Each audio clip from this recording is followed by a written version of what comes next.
Chapter 2. Moving had seemed like a very good idea. Tasha Solomon had, around 6 months before, sold the Atlanta house her parents had left her and bought a condo in the downtown area of Charleston. It had cost her a pang to give up the house, but since her parents had shared a nomadic nature, as well as jobs that allowed them to settle in different parts of the country for a few years at a time, they had lived in the house for less than a decade before their deaths in a car accident. And since Tasha had been in college for a part of that time, she really didn't have all that many family memories associated with the house. But it was the last place she had shared with her parents, and clearing it out to put it on the market, boxing up memories to put into storage, had been unexpectedly painful. She might have kept the house, except that the vague uneasiness that had plagued her since shortly after her parents' death had grown stronger in the year afterward. She did not like being alone. There was something vulnerable about it. It hadn't helped that the house was a solid one with good locks on the doors and windows and a dandy security system she'd updated herself. It hadn't helped that neighbors were friendly and helpful, and that the house was, really, in a very good, historically safe neighborhood where little was really required for security except a deadbolt. It hadn't even helped that she was well trained in self-defense and perfectly capable of taking care of herself. She had still felt too isolated, too vulnerable, not safe even behind locked doors. And she had been aware of the strong urge to leave Atlanta, perhaps having inherited more of her parents' nomadic natures than she had realized before then. Perhaps. Besides, change was inevitable, wasn't it? And she had options. As painful as it had been, the deaths of her parents had provided her with not only life insurance bequests, but also a healthy investment portfolio and a very nice house that had sold at well above market value even in a depressed economy. The third-floor corner condo she had found and purchased was small by comparison, but very nice and more than adequate for her needs and comfort.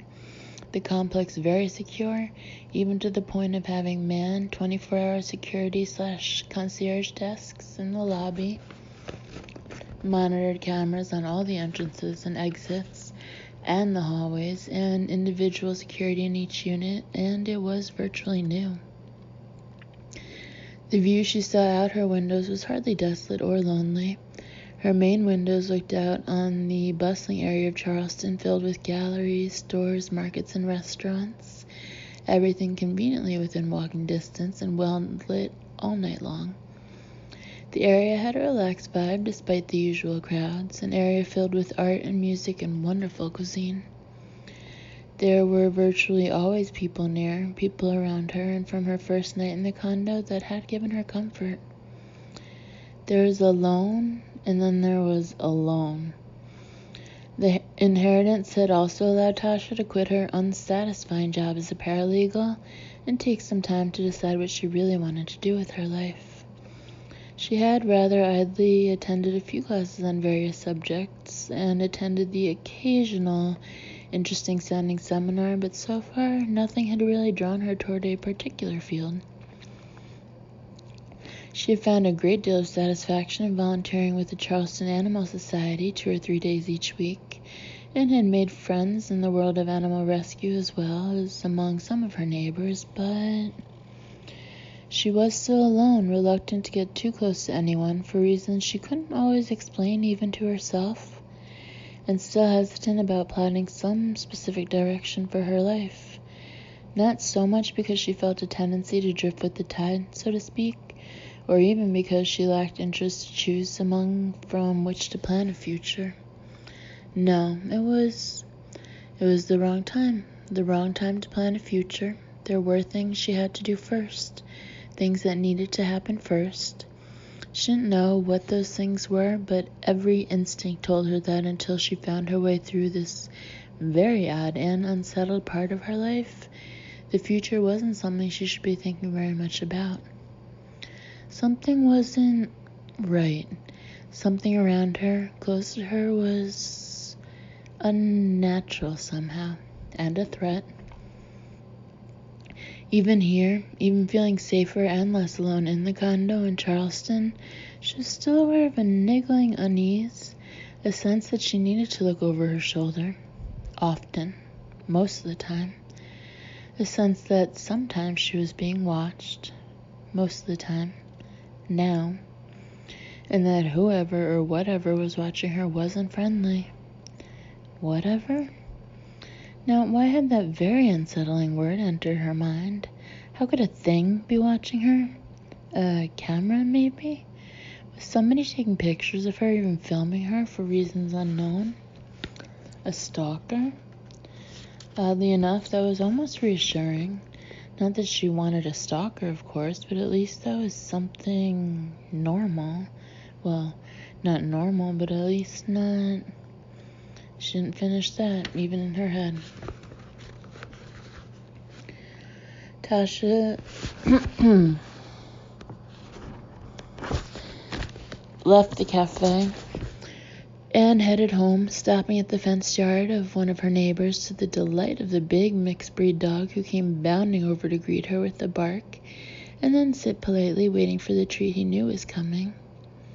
"You're spoiling him," her elderly neighbor called from the other side of the yard, where he was pulling summer weeds from his flower beds, a leisurely task that seemed to occupy him for most of what passed for winter in Charleston, and gave him an excuse to spend time in his small, neat front yard and interact with his friendly neighbors. "As long as you don't mind," Tasha called back cheerfully. "Nah, he's a good boy. Besides, you never give him junk that can make him sick." Tasha wasn't at all sure Max the dog was even capable of eating anything that disagreed with him, as far as people food went, but since she had fed him this exact food before, she didn't worry about it. Instead, she leaned over the fairly low wrought iron fence Max could have jumped any time he felt like it, and fed the leftovers from her lunch. As always, he took the food gently and politely, and when the last French fry was consumed, he offered a paw in thanks. "Tell me you taught him that, Mr. Arnold," Tasha asked with a laugh as she shook the offered paw. "Nope, all his own idea." The elderly Arnold was clearly proud of his dog, the only family Tasha had ever seen about the place. "Then he's a very good boy indeed." She straightened back up, waved a casual goodbye, and continued on toward her condo, dropping the takeout box into a trash container as she passed. Very clean place, this part of Charleston. The pause to feed the dog and chat briefly with her neighbor had occupied her attention, but now that that was past, Tasha found the almost constant uneasiness returning. She really wanted to look back over her shoulder, but when she did, nothing unusual was there. She felt a bit better as she neared her condo complex and the sidewalk strollers and shoppers became more of a crowd. She felt safer. Still, even with the relaxed crowd all around her, the uneasiness never entirely left her, and she was bothered by the fact that even after she greeted the pleasant security guard in her very safe building and headed up to her very safe condo, she was still tense. Even inside, door locked and security system activated, she was tense. How she even checked out her closets and under her bed, peering into corners, looking behind draperies. Nothing. She was alone, so why didn't it feel that way? "She's getting jumpy, boss," Murphy reported, using a disposable cell, as was her habit. "How do you know?" Usual, glancing back over her shoulder, tense, preoccupied. "In that state, I get the sense of all defenses up and ready. I also get the sense that sometimes, very cautiously, she reaches out, or at least opens herself up.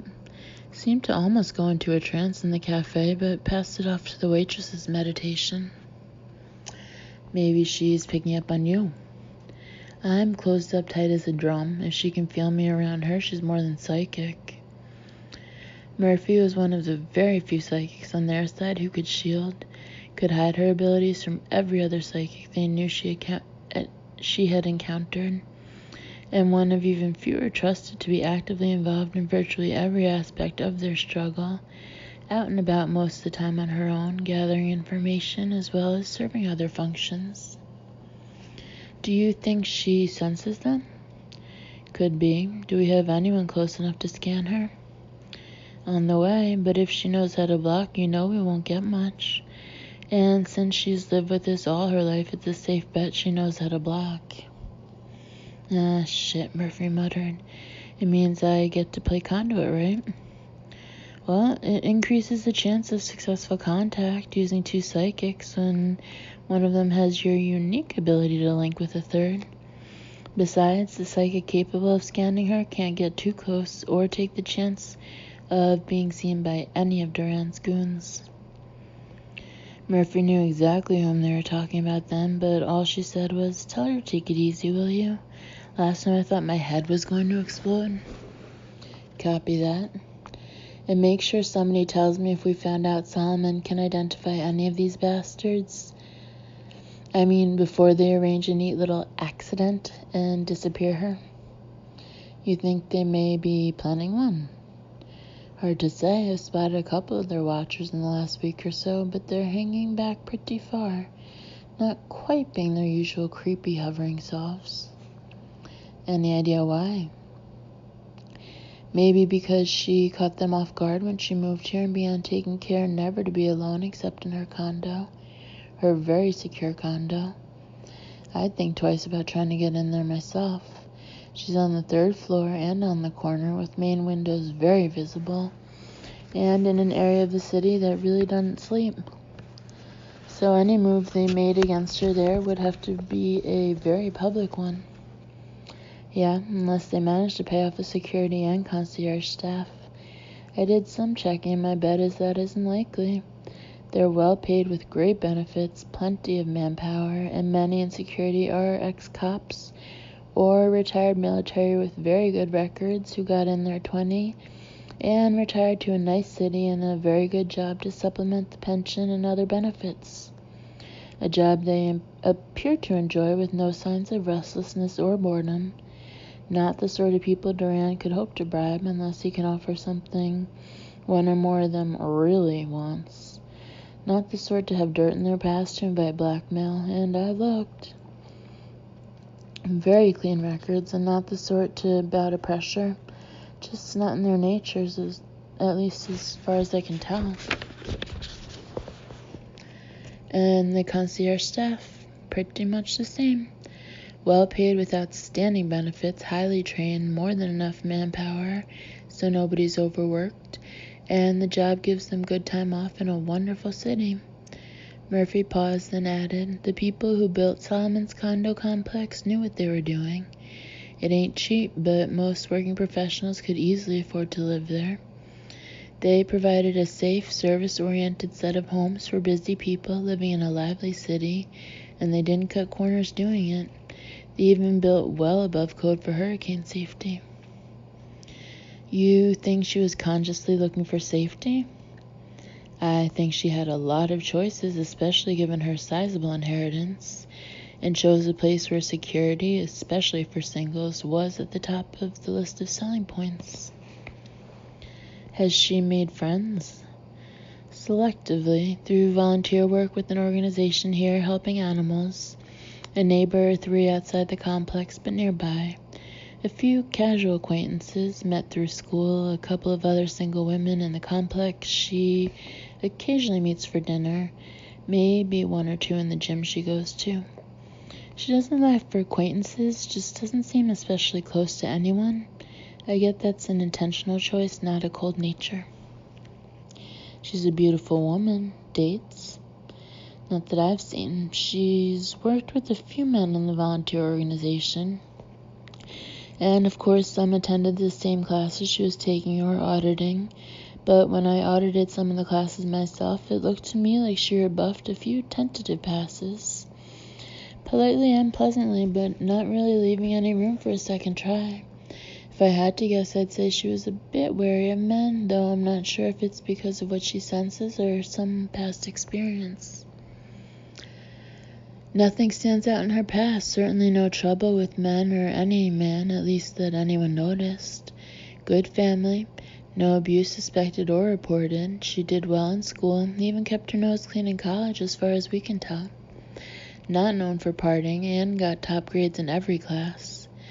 Casual dates, more often with groups, but she did see a few men during her college years, and nothing unusual was noticed or reported.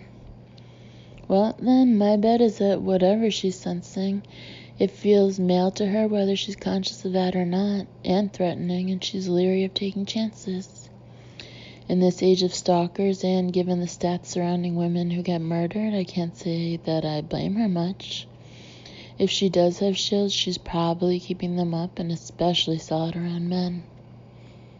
Brody's gonna love that. Murphy smiled, yeah. And so will you, because it'll cause Brody problems. I take my fun where I can get it, boss. Murphy's tone was unapologetic and brisk when she continued. Solomon strikes me as a very strong woman with nothing fragile about her, emotionally or physically. She believes she can take care of herself, and in just about any situation, she's probably right. She's had self-defense courses on top of martial arts training from childhood right up through the present. Even if all the training is an enjoyable activity to her, something to help her keep in shape. Merely precautionary or something she followed through on after childhood due to simple interest or habit, the fact is that she's been taught to be aware of her surroundings and alert to any possible danger. She listens to her instincts, and her instincts are naturally suspicious. She's going to mistrust a hand of friendship, at least initially. So if she can't read Brody, she won't trust him. Not as far as she can throw him. What do you know about her psychic abilities? Being buttoned up myself, no more than what you told me. She's telepathic, open rather than touch, and possibly clairvoyant. Born active or became active as a teenager the way so many do. Learned how to hide it and fast, maybe even did her best to deny it. Plenty do. Maybe why it took this long for her to show up on our radar. Could be. Far as I can tell, she's taken care not to draw attention to herself, and hasn't done anything that could even hint she might possess psychic abilities. If we hadn't stumbled on them, keeping an eye on her only because we were keeping an eye on some of them, we might never have known about her. Any idea why Duran is suddenly interested? No, unless it's because she's become aware of them. Maybe that makes her dangerous to them, or maybe it makes her more valuable. One of those things we don't understand yet, right? Unfortunately. Okay, well, I'll keep on lurking and see if anything changes before Brody shows up. Where is he, by the way? Making contact with a new ally. Hope he or she is a good one, Murphy said matter-of-factly. We've lost too many soldiers as it is. We're in this thing up to our necks and still don't know enough of what it's all about. Yes, report in if anything does change, Murphy. Copy that. Base out. Murphy turned off the phone, automatically pulled the battery out, and unobtrusively tossed phone and battery into separate trash containers as she moved casually past them. I should have bought stock in disposable cell phones. There were half a dozen others, as usual, in her roomy shoulder bag. The Charleston street was busy, but not especially crowded. Murphy blended in. It was one of her things, blending in when she wanted to.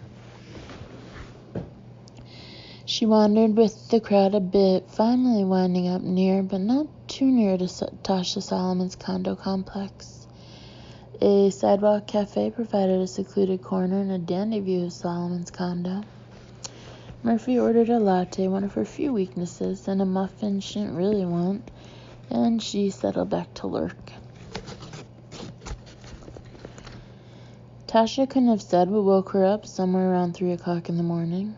One moment she was dead asleep, the next wide awake and straining to listen. She had spent so much time over the years practicing raising and lowering her mental walls that she was usually able to keep them up while asleep. At least she thought she could. So those senses were registering nothing. Neither were the normal 5. But something was wrong, and she knew it. Instincts deeper than any senses told her so. She slipped out of bed, hesitated for an instant, then quickly straightened the sheets and duvet and put smooth pillows in place so that the bed looked as if no one had slept there during the night.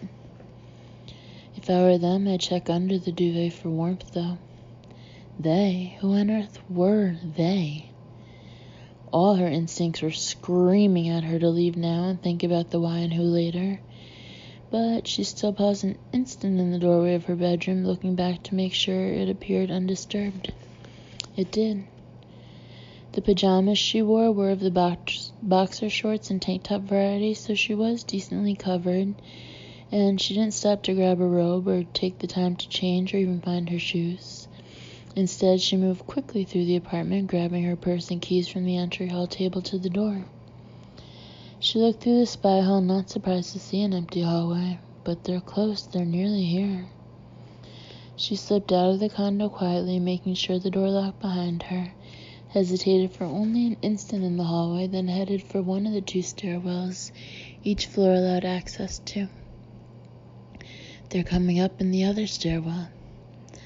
Tasha had no idea how she knew that, but what she felt was certain, as was the absolute certainty that even though hallways and stairwells were covered with security cameras, somehow they had been tampered with or interfered with, and that access codes to all the security doors had also somehow been breached. Security is an illusion, you know that. For the first time, Tasha wasn't entirely certain that voice in her head belonged to her own mind. Chilled, she used the security keypad beside the stairwell door and punched in the code, then opened the stairwell door as quietly as possible and passed through, closing it just as quietly behind her. There was a small high window, heavy gauge wire between 2 pieces of shatterproof glass, discouraging anyone who might have made it this far from an attempt to reach through, even if they could pop the glass out and open the door from the hallway. It was high enough that Tasha, a tall woman, had to stand on tiptoe in order to see through it. The stairwell was well lit, but the lights dimmed at night.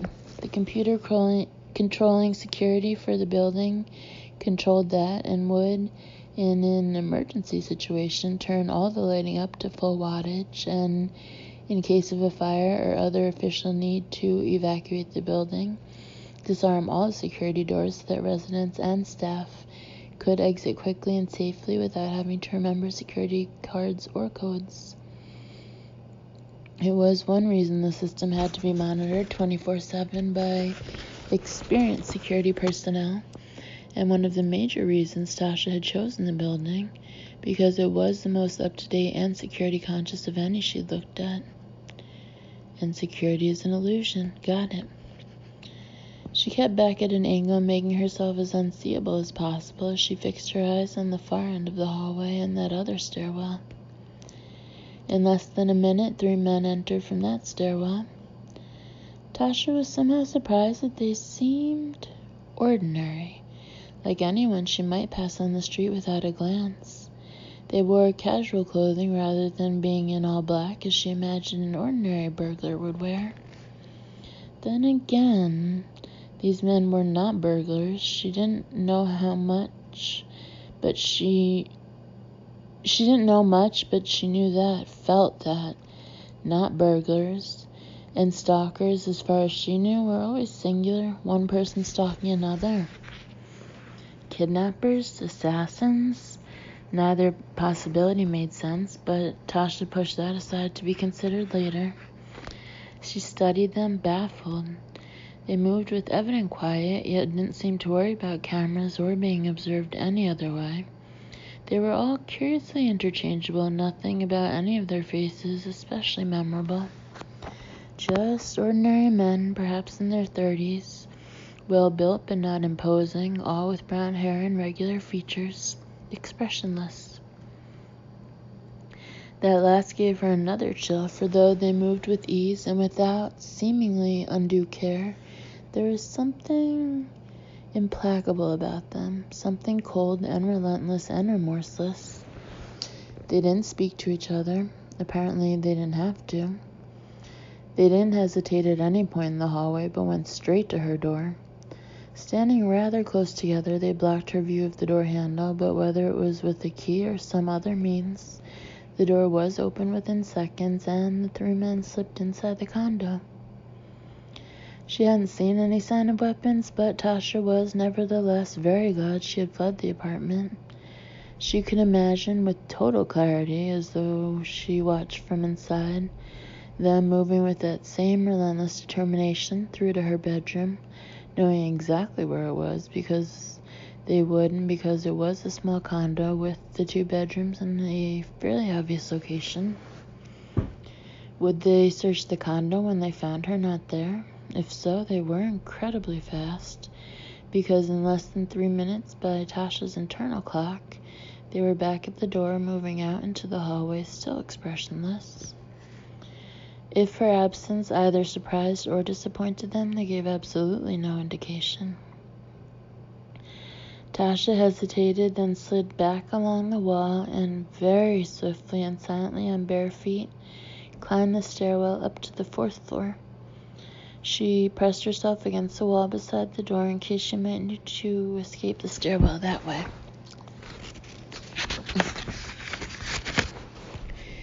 She'd pull a fire alarm if she did, yell, pound on doors as she passed them. They want this to be quiet. They need it to be quiet. She heard the very slight sound of the 3rd floor door to the stairwell opening. Straining her ears but keeping every other sense as quiet and still as possible, she heard the click of it closing.